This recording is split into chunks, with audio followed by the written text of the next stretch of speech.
It must have been fun for them two to collaborate, maybe. Oh, something yes. like that. She used to, at first, with a bit of trepidation, show him what she was composing.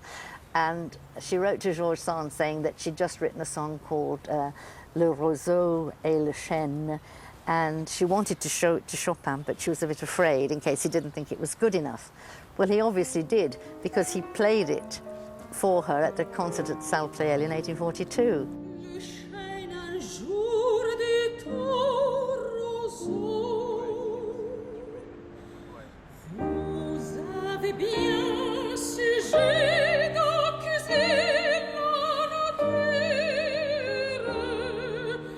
At the National Library of France, Nicolas Dufetel was keen to show Jane some graphic evidence of this collaboration between Chopin and Viardot.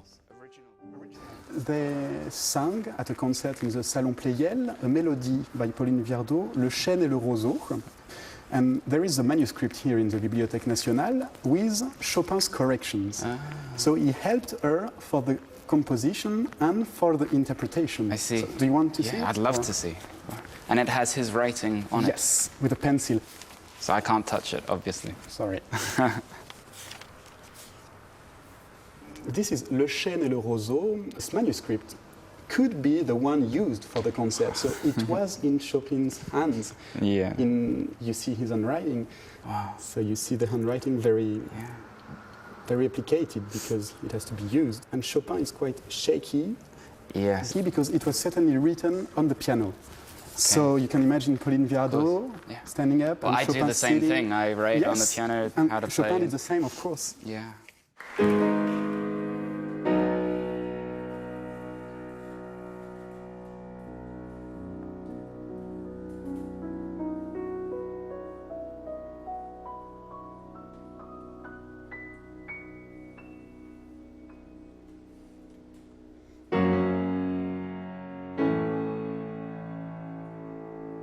During the long summers at Nohant, Chopin composed not just exquisite miniatures, but longer-scale works. His fantasies, ballads, the famous B-flat minor sonata. One of the last works to be completed there was the challenging, dreamlike Polonaise Fantaisie.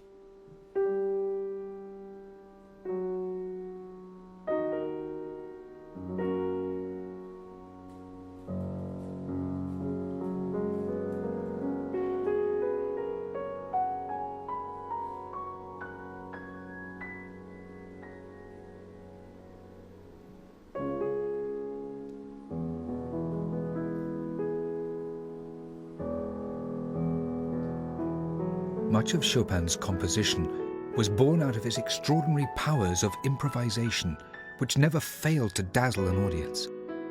A guest at Georges Sand's salon commented, "The other day, I heard Chopin improvise. It is marvelous to hear him compose in this way. His inspiration is so immediate and complete that he plays without hesitation, as though it had to be thus.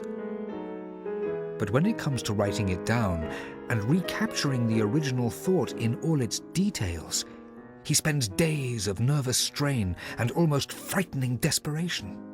He alters and retouches the same phrases incessantly and walks up and down like a madman."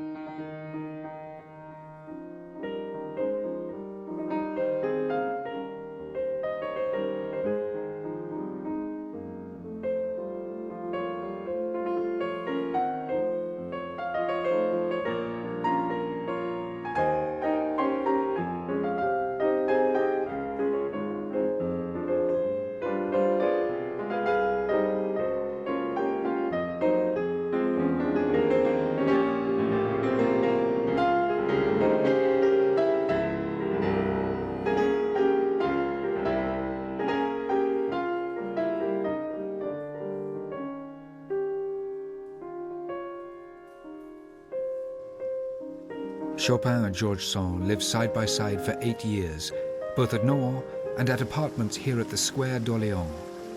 But in 1847, their by now uneasy relationship collapsed in bitterness when Chopin sided with Sand's daughter in a family row.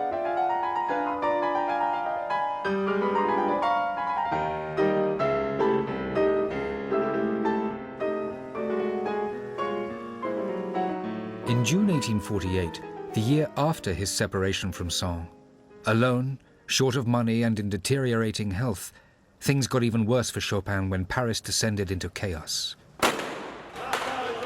Troops fired on a demonstrating crowd, sparking a new revolution.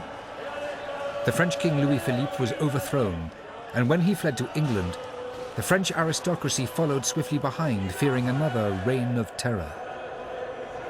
Chopin had no choice but to follow his clients to London. London was where he met the last of the great singers in his life. Her name was Jenny Lind, one of the most famous divas of the 19th century. Lind was born in the back streets of Stockholm, a devout Protestant, disciplined and driven, who went on to conquer the European opera stage while still a teenager, and then triumph on a grand tour of America organized by P.T. Barnum, where she was seen by over 1 million people and paid today's equivalent of more than $5 million.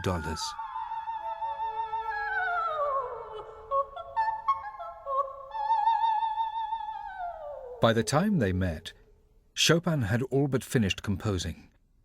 But his friendship with Lind reveals the effect a great voice could still have on the composer.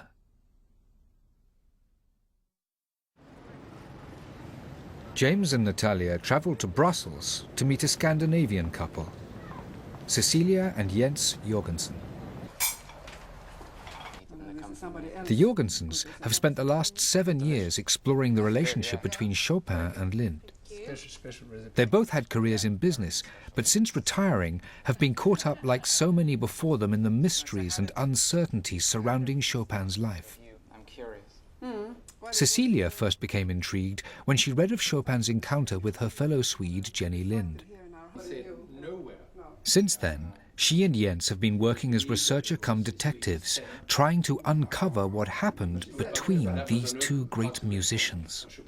There's a lot of mystery around Chopin, isn't there? Almost kind of mythical quality. In fact, you are a bit like Chopin. Do you know that? I mean, he writes. He's got a lot of humor, and he's very good at observing situations. Extremely good looking. Yeah, exactly. Well, you know that I was going to add that point.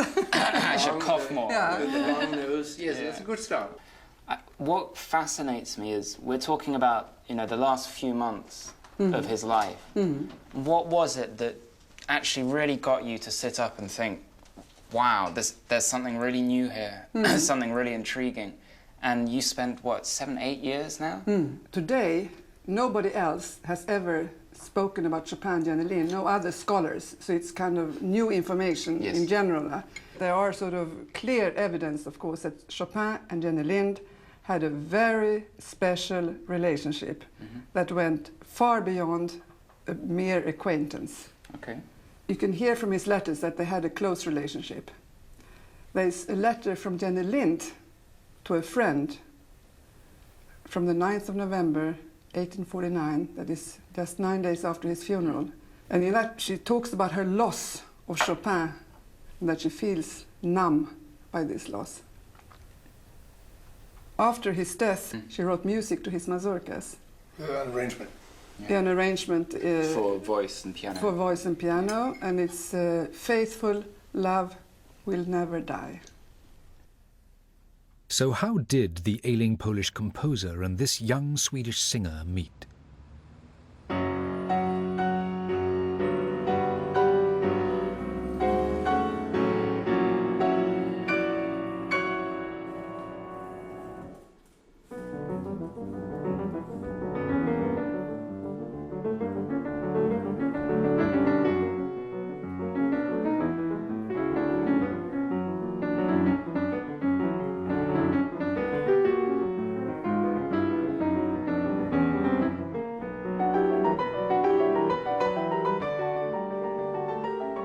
In April 1848, Chopin arrived in London, where he took an apartment in fashionable Mayfair, probably paid for with the help of wealthy British patrons. There was a glut of musicians who poured over from the continent in 1848, largely to escape the violence and the infighting that was going on in Paris, particularly. So you get Pianists such as Thalberg, Kalkbrenner, Chopin, obviously. Berlioz comes over as well. He sees this as a place that offers him refuge. It's number 48 Dover Street, where Chopin stayed shortly after his arrival. And we know that he came here about a week after his arrival in London. And we know that from the piano firm Broadwood, from their records, that they delivered a piano on that day, on the 27th of April. That's quite interesting. So it was up there somewhere? Yeah. Well, no, probably the modern building. Chopin writes that I finally have a room in which I can breathe and play.